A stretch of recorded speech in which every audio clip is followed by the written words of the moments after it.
Hello guys, welcome to our channel Shiksha alliance. Shiksha alliance में आपका बहुत बहुत स्वागत है। और आज हम भारतीय संविधान की सीरीज़ के तहत है वो उच्चतम न्यायालय स्टार्ट करेंगे। और इससे जाने कि भारतीय संविधान में उच्चतम न्यायालय से संबंधित प्रावधान कौन कौन से हैं और इसका उल्लेख है वो भारतीय संविधान के किस भाग में किया गया है, इन सब के बारे में देखेंगे। होपफुली पिछले सारे लेक्चर आपको पसंद आ रहे होंगे और अगर कोई भी डाउट हो तो आप कमेंट बॉक्स में मेंशन कर सकते हैं। और अगर अभी तक आपने हमारा चैनल सब्सक्राइब नहीं किया तो प्लीज़ सब्सक्राइब कर लीजिए और ज़्यादा से ज़्यादा अपने दोस्तों के साथ शेयर करें। तो आज हम शुरू करते हैं कि उच्चतम न्यायालय से संबंधित प्रावधान क्या क्या है। तो सबसे पहले देखेंगे कि उच्च न्यायालय का प्रावधान है वो भारतीय संविधान में कहाँ किया गया है। उच्च न्यायालय, ठीक है। उच्च न्यायालय अगर भारतीय संविधान की बात की जाए तो ये इसका उल्लेख है वो भाग 6 में किया गया है। भाग 6। और हालांकि यूनिट 5 है लेकिन वो पूछता है इतना डीपली नहीं है, यूनिट 5 में, ठीक है। और अनुच्छेद की बात की जाए तो किस किस अनुच्छेद से लेकर कौन कौन से के बीच में है, तो ये हो जाएगा 214 से 232 के बीच में, ठीक है। 214 से 232 के बीच में, ठीक है। तो भाग 6 और 214 से 232, ठीक है। तो इसमें ये कहा गया कि राज्यों के लिए है वो उच्च न्यायालय होगा और उनसे गठन से संबंधित जितने भी प्रावधान है इनका उल्लेख किया गया। अब देखते हैं इनकी कुछ पृष्ठभूमि, जो कि ऐतिहासिक पृष्ठभूमि क्या रही थी उनके बारे में देखते। तो बात की जाए तो जब 1862 था उस समय है वो 3 न्यायालयों की स्थापना सबसे पहले हुई थी जो कि उच्च न्यायालयों के रूप में हुई थी। तो उसमें थे कलकत्ता, ठीक है, कलकत्ता, बम्बई और मद्रास। कलकत्ता, बम्बई और मद्रास, इन तीनों की स्थापना वो 1862 में हुई थी अंग्रेज़ों के समय, ठीक है। ये है वो सर्वप्रथम, अगर उच्च न्यायालयों की बात की जाए सबसे पहले इन उच्च न्यायालयों की स्थापना हुई, ठीक है।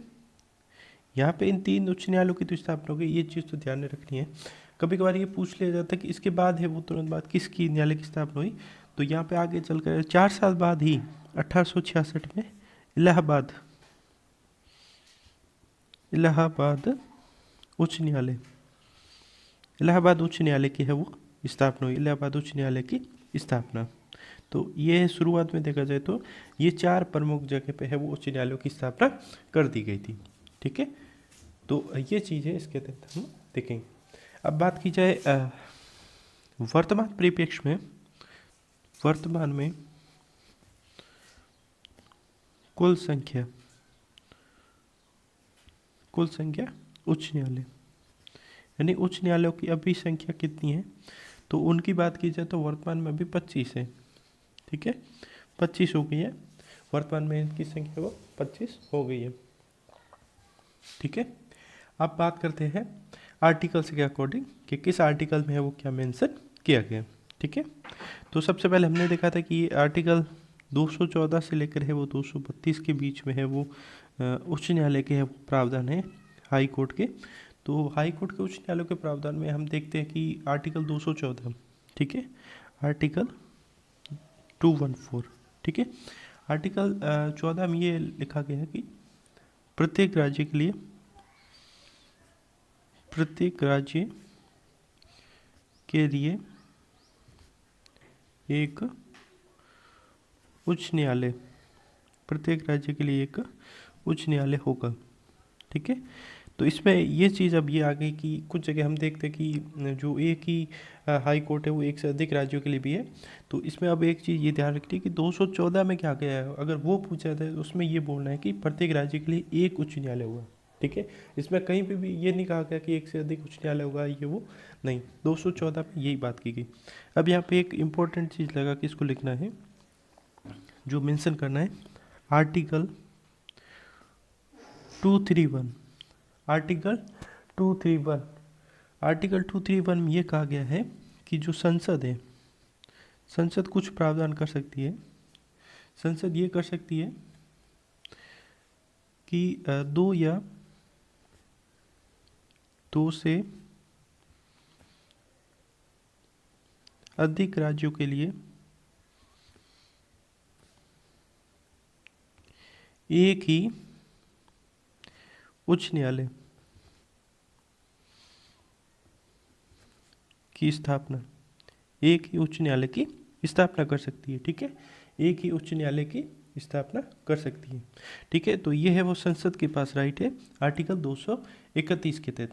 तो इस चीज़ का ध्यान रखना। जैसे मान लो पंजाब एंड हरियाणा कोर्ट, तो ये पंजाब और दोनों के लिए। ठीक है, तो इस चीज़ से हिसाब से देखना है आर्टिकल 231।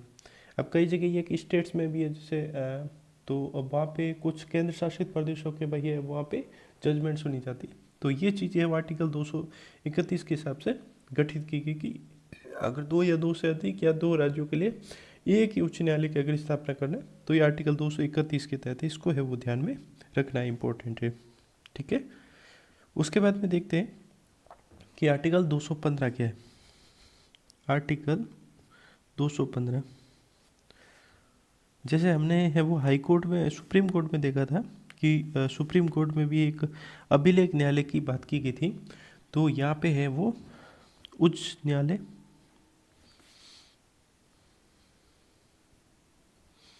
उच्च न्यायालय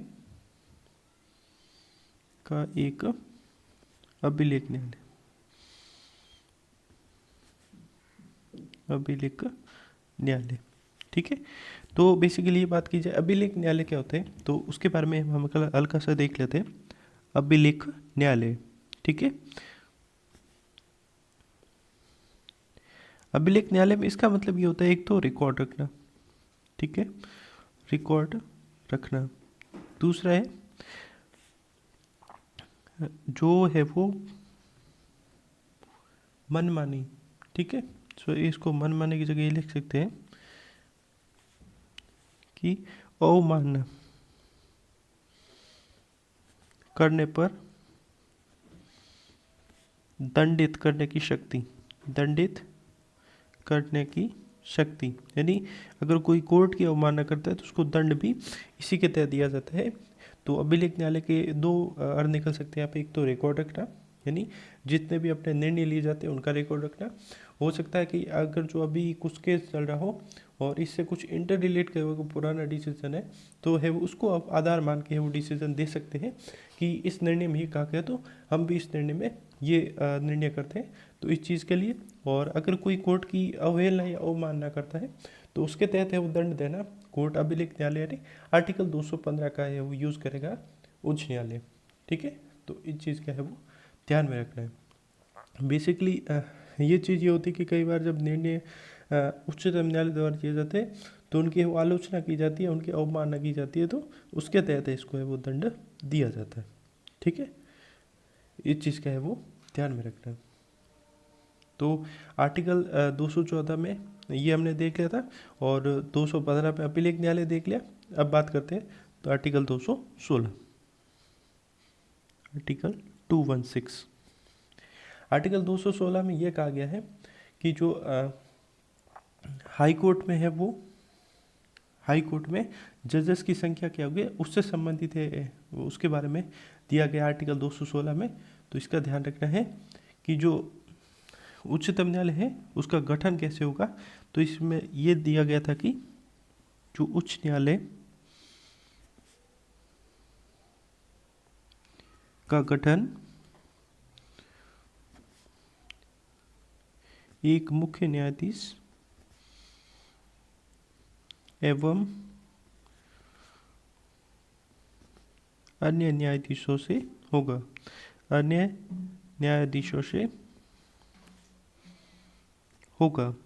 ठीक है, अब यहाँ पे संख्या की बात नहीं की गई। ठीक है, संख्या की बात की नहीं की है, तो इसका भी है वो इम्पोर्टेंट खंड के ध्यान रखना। सदस्य संख्या, ठीक है, सदस्य संख्या राष्ट्रपति के विवेक पर निर्भर है। ठीक है, राष्ट्रपति के विवेक पर निर्भर ये करके है वो कह के छोड़ दिया गया यहाँ पे। ठीक है, इसमें ये मेंशन नहीं किया गया कि संख्या कितनी होगी। ठीक है, तो इसमें अगर संख्या पूछ ली जाए इतने सदस्य और इतने मुख्य न्यायाधीश से मिलकर है उच्च न्यायालय का गठन होगा, तो ये चीज़ नहीं है, इसमें संख्या का कहीं उल्लेख नहीं किया गया। ठीक है, तो इस चीज़ का है वो ध्यान में रखना है।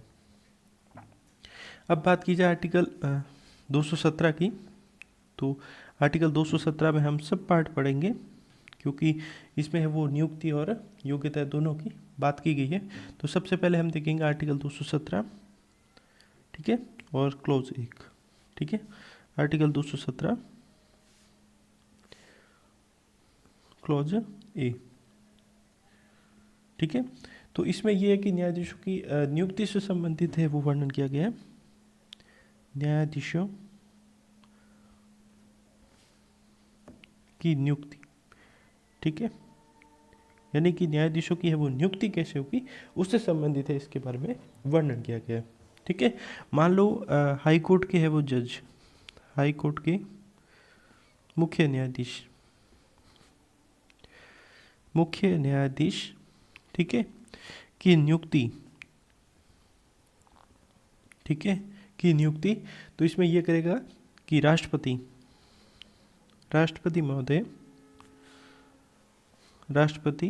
महोदय, ठीक है, राष्ट्रपति महोदय ये करेंगे कि जो सुप्रीम कोर्ट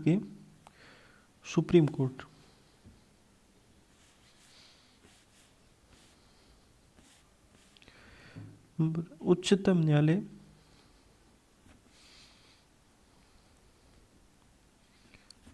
के मुख्य न्यायाधीश, ठीक है, उच्चतम न्यायालय के मुख्य न्यायाधीश और संबंधित राज्य के राज्यपाल से परामर्श करके नियुक्ति करेंगे, ठीक है। ये तो हमने देखा, इसको एक बार वापस देख लेते हैं कि जो आर्टिकल 217 में ये कहा गया कि न्यायाधीशों की नियुक्ति हाई कोर्ट के मुख्य न्यायाधीश की जब नियुक्ति की जाती है वो कैसे होगी। अन्य न्यायाधीशों की अभी हमें देखेंगे। तो मुख्य न्यायाधीश नियुक्ति भी होता है कि राष्ट्रपति महोदय उच्चतम न्यायालय के मुख्य न्यायाधीश यानी हाई कोर्ट के चीफ जज तथा संबंधित राज्य के राज्यपाल से परामर्श करके मुख्य न्यायाधीश की तो नियुक्ति कर देंगे हाई कोर्ट। और अन्य न्यायाधीशों की नियुक्ति में ये होता है अन्य न्यायाधीशों की नियुक्ति, ठीक है, अन्य न्यायाधीशों की नियुक्ति ये हो जाएगा उच्च न्यायालय के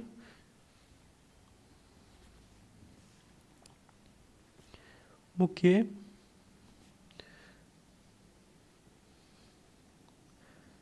न्यायाधीश के परामर्श से होगी। तो ये चीज़ है कि मुख्य न्यायाधीश के परामर्श से होगी। तो ये है वो महत्वपूर्ण है वो, इसमें ये देखा जाता है कि हाई कोर्ट के जो जज की है वो नियुक्ति कैसे होती है, ठीक है, इसके बारे में देखा। अब मान लो त्यागपत्र देना है तो कैसे देंगे, ठीक है। तो त्यागपत्र,